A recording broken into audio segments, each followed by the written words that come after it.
The assassins alone retained their cohesion. In under a decade, they had made themselves masters of all Persian Iraq and of many forts throughout the empire. This they did by forays, direct attack, the poisoned dagger, and in any other manner which seemed expedient. Indeed, the ends always justified the means. The Orthodox religious leaders pronounced one interdict after another against their doctrines, all to no effect. By now, the entire loyalty of the Ismailis under him had been transferred from the Caliph to the personality of the Sheikh of the Mountain, who became the terror of every prince in that part of Asia, the Crusader chiefs included. Despite and despising fatigues, dangers, and tortures, the assassins joyfully gave their lives whenever it pleased the great master, who required them either to protect himself or to carry out his mandates of death. The victim, having been pointed out, the faithful, clothed in a white tunic with a red sash, the colors of innocence and blood, went on their mission without being deterred by distance or danger. Having found the person they sought, they awaited the favorable moment for slaying him, and their daggers very seldom ever missed their aim. Richard the Lionheart was at one time accused of having asked the Lord of the Mountain to have Conrad of Montferrat killed, a plot which was carried out thus, quote, "Two assassins allowed themselves to be baptized, and placing themselves beside him, seemed intent only on praying. But the favorable opportunity presented itself. They stabbed him, and one took refuge in the church. But hearing that the prince had been carried off still alive, he again forced himself into Montferrat's presence, and stabbed him a second time, and then expired without a complaint, amidst refined tortures," unquote. You see, the method of controlling men's minds that Hassan had perfected was extremely effective and powerful. And not even one incident of one of his followers failing to carry out his orders exactly can be found. The order of the assassins had perfected their method of securing the loyalty of human beings to an extent and on a scale which has seldom been paralleled.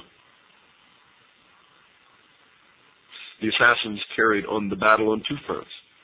You see, they fought whichever side in the crusade served their purposes. They fought with the Knights Templar, and they fought against the Knights Templars. At the same time, they continued the struggle against the Persians. The son and successor of Nizam al-Mulk was laid low by an assassin dagger. The Sultan, who had succeeded his father, Malik Shah, and gained power over most of his territories, was marching against them. One morning, however, he woke with an assassin weapon stuck neatly into the ground near his head. Within it was a note warning him to call off the proposed siege of Alamut. Well, he came to terms with the assassins after that, powerful ruler though he undoubtedly was. You see, the assassins eventually had what amounted to a free hand in exchange for a pact by which they promised to reduce their military power.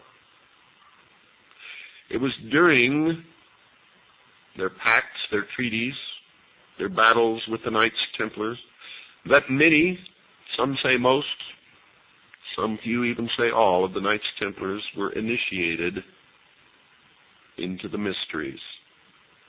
Hassan lived for 34 years after his acquisition of Alamut. On only 2 occasions since then had he even left his room.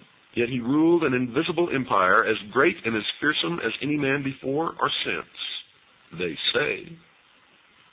But his empire may still exist today, changed and melded with other sects of the mysteries. Hassan seemed to realize that death was almost upon him and calmly began to make plans for the perpetual continuance, folks, of the order of the assassins. And we now begin the latter days of the assassins, which we will not finish in this hour, but will finish in the next. The ruler of one of the most terrifying organizations the world has ever known was without a lineal successor. In fact, he had had both of his sons killed, one for carrying out an unauthorized murder, and the other for drinking wine. Certainly a case of do as I say, not as I do. He called his two most trusted lieutenants from the strongholds which they maintained on his behalf, Kia Buzurg Umid, Kia of Great Promise, and Abu Ali of Qazwin. Kia was to inherit the spiritual and mystical aspect, while Abu Ali attended to the military and administrative affairs of the order.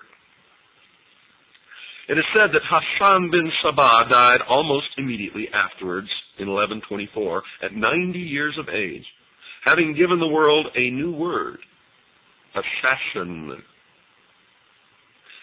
Assassin in Arabic signifies guardians, and some commentators have considered this to be the true origin of the word guardians of the secrets, which the Knights Templar took to Europe. The organization of the order under Hassan called for missionaries, friends, who were disciples and Fidavis devotees. The last group had been added by Hassan to the Ismaili original, and these were the trained killers. Fidavis wore white with a girdle cap or boots of red.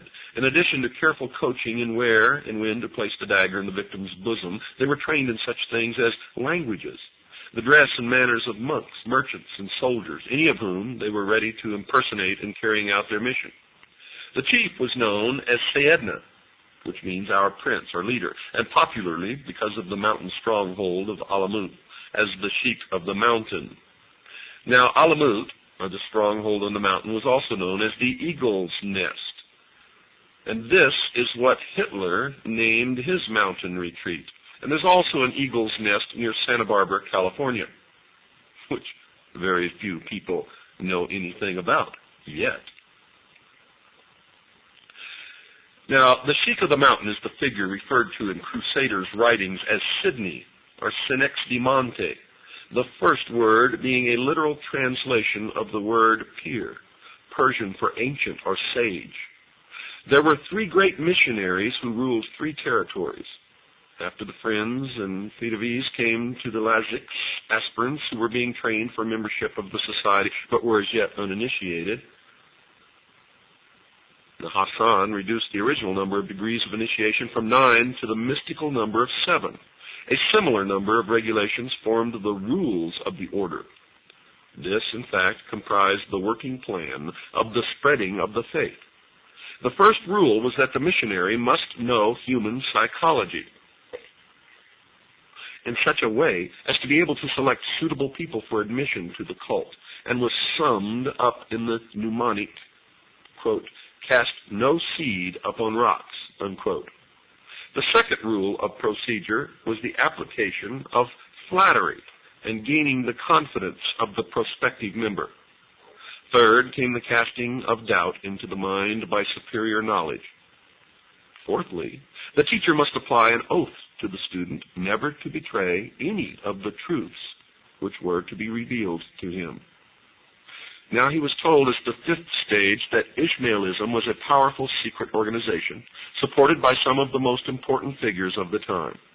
After this, the aspirant was questioned and studied to discover whether he had absorbed the opinions of the teacher and attached himself sufficiently into a position of dependence upon his ideas.